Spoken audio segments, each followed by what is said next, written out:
जब Hindu bill act लाए थे ये लोग, तो आरएसएस ने बॉयकॉट किया था कॉन्स्टिट्यूशन ऑफ इंडिया, जिसके दम पे ये फुदकते हैं। आरएसएस को बैन करने वाले सरदार पटेल, जिनकी ये मूर्ति बना के घूमते हैं। आरएसएस ने 50-52 साल तक अपने ऑफिस में तिरंगा नहीं लगाया, क्योंकि इनको भगवा कलर चाहिए था। ये बता रहे 2 बंदों ने 2002 के करीब में इनके ऑफिस में घुस के तिरंगा लहरा दिया। इन लोगों ने पुलिस कंप्लेन करके उनको जेल भिजवाया।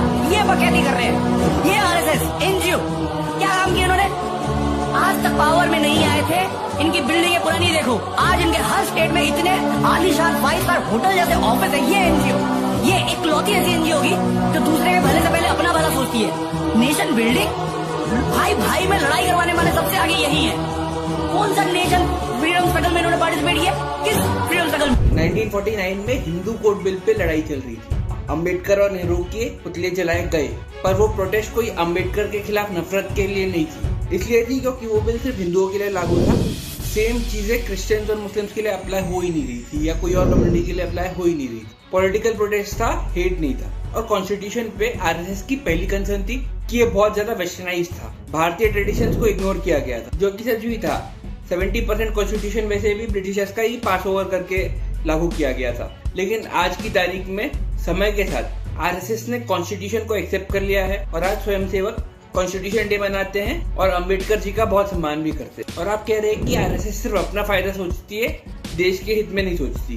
भाई देख लो, जब भी फ्लड्स, अर्थक्वेक्स, कोरोना या कुछ भी होता है डिजास्टर, स्वयं सेवक सबसे पहले ग्राउंड पे होते हैं।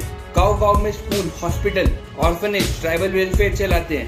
ये है असली नेशन बिल्डिंग। और जो आप बोल रहे हैं कि आरएसएस का कोई फ्रीडम स्ट्रगल में हाथ नहीं था, आपको हिस्ट्री का एक पार्ट पढ़ाता हूँ। विदर्भ के स्वयंसेवक रमाकांत देशपांडे लीड कर रहे थे। उन्होंने चिमुर आष्टी एजुटेशन लॉन्च किया, जिससे काफी इम्पैक्ट पड़ा। सिंध के हेमू कलानी 1943 में फांसी चढ़ गए ब्रिटिश ट्रेन सैबोटाज करने के लिए, वो भी स्वयंसेवक थे। दिल्ली के संचालक लाला हंसराज ने अरुणा आसिफ अली को शेल्टर दिया था क्विट इंडिया मूवमेंट के टाइम पे। नाना पाटिल के पत्री सरकार को आरएसएस के घरों में रेफ्यूज मिला, और सोशलिस्ट अच्युतराव पटवर्धन को भी स्वयं सेवकों ने शेल्टर दिया। और जो ये क्रिटिसिज्म है कि पावर के आने के बाद 5 स्टार ऑफिस बना दिए हर जगह पे। पहली बात बता दूं कि आरएसएस कोई गवर्नमेंट फंडेड एनजीओ नहीं है। जो भी बिल्डिंग वगैरह बनी गई है, सारी डोनेशंस पे बनी गई है, जो स्वयं सेवकों ने दी है, जो बड़े रैंक पे पहुंच गए अपनी खुद की मेहनत से, एंटरप्रेन्योर्स बन गए हैं, बिजनेसमैन बन गए हैं, और जो साधारण आदमी है, सबके कंट्रीब्यूशन से बनी गई है। कोई फॉरेन एड नहीं है, कोई गवर्नमेंट की सब्सिडी नहीं है। और इसी सेम बिल्डिंग से आरएसएस